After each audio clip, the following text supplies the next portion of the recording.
आज की वीडियो में हमारे पास क्वेश्चन है क्वाड्रेटिक इक्वेशंस के हवाले से। Find the value of K if the root of the following equations are equal. So the condition is 2k plus 1 into x square plus 3kx3 is equal to 3. Not that 3kx3, that is 3kx plus 3 is equal to 0. Writing mistake है। Solution में सबसे पहले आपने करना क्या है, जो आपके पास कंडीशन दी गई है उसको हाईलाइट कर लें। 2k plus 1 into x square plus 3kx plus 3 is equal to 0. अब हमने करना क्या है, इसको कंपेयर करेंगे to the fundamental equation, quadratic equation, that is ax square plus bx plus c. तो अकॉर्डिंगली जब आपने इसको टैली करना है, a would be equal to 2k plus 1, b would be equal to 3k, c would be equal to 3.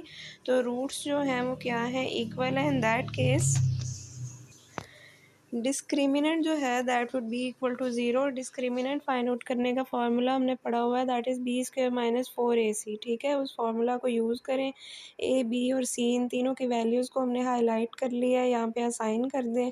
3k square minus 4 into 2k plus 1 into 3 is equal to 0. अब अगले step में आपने करना क्या है, जो स्क्वायर आ रहा है उसको ओपन अप कर लें। 9k स्क्वायर माइनस 4 3 ज़ार 12 into 2k plus 1 is equal to 0 आ जाएगा। अगले स्टेप में फर्दर आपने क्या करना है, 12 को इनसाइड द ब्रैकेट मल्टीप्लाई कर दें।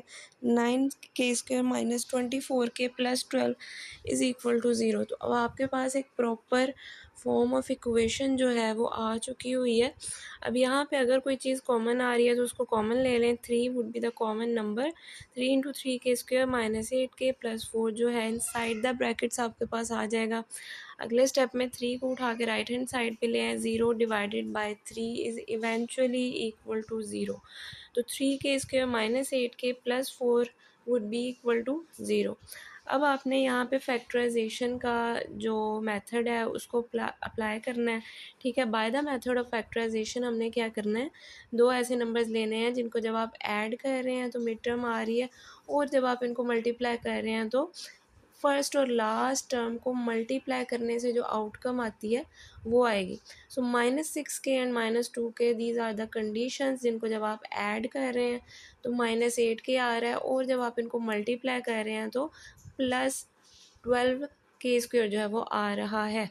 सो 3k square -6k -2k plus 4 is equal to 0. First phase में से आपने कॉमन ले लेना है। ठीक है, सेकंड फेज़ में से भी समहाउ कुछ अमाउंट, कुछ कंडीशन जो है उसको आप सेपरेट कर देंगे। तो यहाँ पे आपके पास k-2 जो है वो लिखा हुआ है। ठीक है, यहाँ पे हमने क्या किया है कि एक तो हमने 3 को कॉमन लिया, दूसरा हमने k को कॉमन लिया। सो 3k is a common condition. Inside the brackets आपके पास k-2 आ रहा है। -2 आपने नेक्स्ट फेज़ में से कॉमन लेना है। इनसाइड द ब्रैकेट्स आपके पास k-2 अगेन आ जाएगा। अगले स्टेप में k-2 अगेन उसको कॉमन ले लें। ठीक है, 2 दफ़ा आपने कॉमन लिया, k-2 को कॉमन ले लें। 3k-2 इज़ द कंडीशन जो कि लेफ़्ट आउट होगी। उसके बाद आपने ईच एंड एवरी फेज़ दोनों को 0 के इक्वल हाईलाइट कर लेना है। 3k-2 would be equal to 0, k-2 would be equal to 0. अभी यहाँ से फर्दर इसको प्रोसीड करते हैं। k की वैल्यू को जो है हाईलाइट करने के लिए on the left hand side 3k-2 is equal to 0 आ रहा है। यहाँ से -2 को उठा के राइट हैंड साइड पे जब आप लेके आएंगे तो उसका साइन जो है वो चेंज हो जाएगा, माइनस जो है वो प्लस में चेंज हो जाएगा। 3k is equal to 2. ठीक है, यहाँ से k की वैल्यू जो है उसको डिडक्ट कर लें। इसी तरह से राइट हैंड साइड पे आपके पास k-2 इज़ इक्वल टू 0 आ रहा है।